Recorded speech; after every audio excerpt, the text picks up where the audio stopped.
अब मेरे प्यारे दोस्त, इसके बाद एक क्लास और है और उस क्लास को लेने के बाद मुझे हॉस्पिटल भी जाना है। आप सभी प्यारे साथी जानते हैं कि मम्मी अभी हॉस्पिटल में ही एडमिट हैं।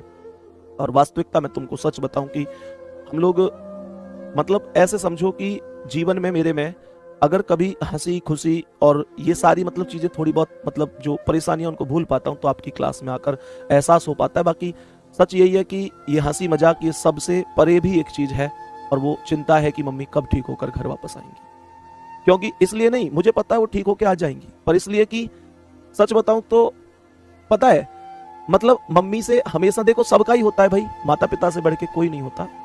हर व्यक्ति के लिए माता पिता खास ही होते हैं। और वास्तविकता बताऊं, कुछ ऐसा रहा हमेशा से कि मम्मी से इतना लगाव हमेशा रहा है कि जब साथ रहता था, मतलब जब स्टूडेंट लाइफ थी, तो जब तक मतलब बैठकर 2-3 घंटे आराम से बात नहीं की तो तब तक ऐसे लगता था कि यार जैसे आज कुछ हुआ ही नहीं है। और आज मान के चलो कि मम्मी से अब जैसे थोड़ा अपना ये एक तरीके से समझो कि कोचिंग लाइन आ गई, थोड़ी जिम्मेदारियां आ गई, तो मम्मी से डेली मुलाकात नहीं हो पाती थी, लेकिन फोन पर 1 घंटा 1.5 घंटा आधा घंटा इतनी बातें हो पाती थी। अब वो सैटरडे से मतलब एडमिट है, तो कुल मिलाकर स्थिति ऐसी है कि अभी फिलहाल 10 मिनट के लिए सुबह मिलने देते हैं, 10 मिनट के लिए शाम को मिलने देते हैं। आईसीयू में एडमिट है। सुबह तो मैं मुलाकात कर नहीं पाता हूँ उनसे, क्योंकि सुबह का जो टाइम है वो 11 बजे का टाइम है मिलने का, लगभग 11:45 से 12 बजे का। 11:45 है या 10:45 है, मतलब इन दोनों में से ये कोई सा। और उस टाइम पर मेरी क्लास होती है तो मैं नहीं जा पाता हूँ, क्लास भी जरूरी है, सिलेबस भी कराने, एग्जाम भी आ रहे हैं। शाम को मिल पाता हूँ। कल मैं यहाँ से जब गया था तो ट्रैफिक में बहुत ज़्यादा देर हो गई, नहीं पहुँच पाया, शाम भी कल मुलाकात नहीं हो पाई। और फिर थोड़ी देर के लिए जो गार्ड साहब खड़े हुए होते हैं गेट पे, उनसे रिक्वेस्ट करके थोड़ी देर के लिए गया। तो हमारी मम्मी को पता है क्या टेंशन थी। मतलब एक चीज होती है कि जब इंसान का इतना बड़ा ऑपरेशन होता है, सोचो कि 40 टांके एक पैर में और 40 टांके एक पैर में, दोनों में मिलाकर 80 टांके आए उनको। बहुत बड़ी बात होती है 2.5 घंटे ऑपरेशन होना, 2.5 घंटे ऑपरेशन होना, और मतलब हड्डी को पूरा काटना, फिर दूसरी उसकी जगह फिट करना। घुटने के ऑपरेशन हुए थे, आपको बताया मैंने। अब मतलब जब मैं मम्मी के पास पहुंचा तो मैंने कहा कि तुम ठीक तो हो, अब थोड़ा फायदा महसूस कर रही हो।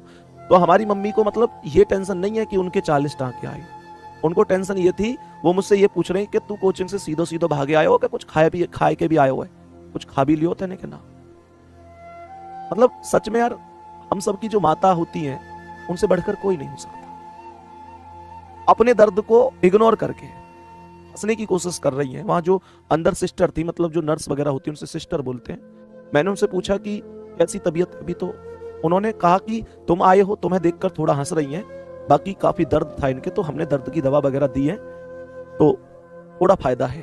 सुबह से नहीं हंसी थी, तुमको देख के थोड़ा हंस रही है। उनकी परेशानी इतनी होने के बावजूद वो मुझसे पूछ रही कि मैं तो ठीक हूं, तू बता रोटी खाया हो क्या ना, रोटी खाई सुबह से, वो मुझसे ये पूछ रही है।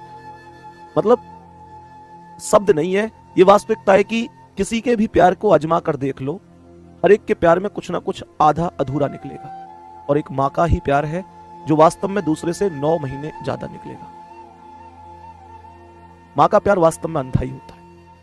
और फिर अब कल में 1 मिनट मिला फिर उनसे, उस गार्ड भाई जो थे वहां पे, उनसे रिक्वेस्ट करके, अब मैं तुम्हारी क्लास के बाद एक क्लास और है अभी एनटीपीसी की, उसके बाद उनसे मिलने जाऊंगा। हालांकि कल शायद छुट्टी हो जाएगी तो कल घर आ जाएंगी। मतलब कुल मिलाकर माँ माँ ही होती है। आप सभी लोग बढ़िया रहो। अभी कल शाम मुझसे एक चीज और कह रही, बोली कि पहली बार जिंदगी में ऐसा होगा जब मैं नवरात्रि व्रत नहीं रखूंगी। मतलब वो जब से एक कहते हैं ना, जैसे एक होता है भाई, जब से हमने सुर तो संभाल लिया, इसका मतलब यह है कि वो कह रही कि हमने तो कभी इन बातों पे गौर भी नहीं किया, उन्होंने क्या क्या कर दिया हमारे लिए। कभी अपनी स्टूडेंट लाइफ में मौज मस्ती से फुर्सत नहीं मिली, आज बड़े हो गए तो आज इन चीजों से फुर्सत नहीं मिल रही कि जी हम बिजी हैं, हमारी क्लास है ये। और वास्तविकता उन्होंने हमारे लिए क्या क्या कर दिया। वो हमेशा से नवरात्रि व्रत रखती है केवल इसलिए कि उनकी औलाद खुश रहे। हमेशा से, मतलब किसी ने उनको बताया था कि बृहस्पतिवार का व्रत रखो तुम्हारे बच्चे खुश रहेंगे, उन्होंने वो भी चालू कर दिया, वो कभी खत्म नहीं किया। और आज वो इस बात से परेशान थी कि मैं इस बार व्रत नहीं रख पाऊंगी। मैंने कहा तो कोई बात नहीं है, कि नहीं, बहुत जरूरी होते हैं बच्चों की खुशी के लिए। मतलब एक आदमी हॉस्पिटल में आईसीयू में लेटा हुआ है, 40 और 40 टाके, 80 टाके टोटल आए हुए हैं, दोनों घुटने बेकार हो गए 2.5 घंटे के ऑपरेशन के अगले दिन। मन में ख्याल ये नहीं आ रहा कि मैं कैसे ठीक होंगी, मन में ख्याल ये आ रहा है कि तूने रोटी खाई मेरे लिए। मतलब मैं अपना केवल उदाहरण दे रहा हूं, ये मत सोचना कि संदीप भैया अपने बारे में कह रहे हैं, मतलब हम सबकी माँ एक जैसी ही होती हैं। हम सबके माता पिता सच में वो अपनी खुशियों को कुर्बान कर देते हैं हम लोगों की खुशियों के लिए। वो अपने दर्द को भूल जाते हैं हमें हंसाने के लिए। कहीं से भी करेंगे हमारे लिए करेंगे, हमें कभी भूखा नहीं सोने देंगे। हमेशा हमेशा यूं ही चिंता करते रहेंगे कि ये ठीक रहे, ये ठीक रहे। बाकी मेहनत करते रहो आप लोग, ठीक है। और बस इतना ही कहूंगा कि कभी भी माता पिता पर गुस्सा मत किया करो। यही वो लोग हैं जो हम पर आंख बंद करके प्यार करते हैं। कभी इनकी बातों का बुरा मत माना करो।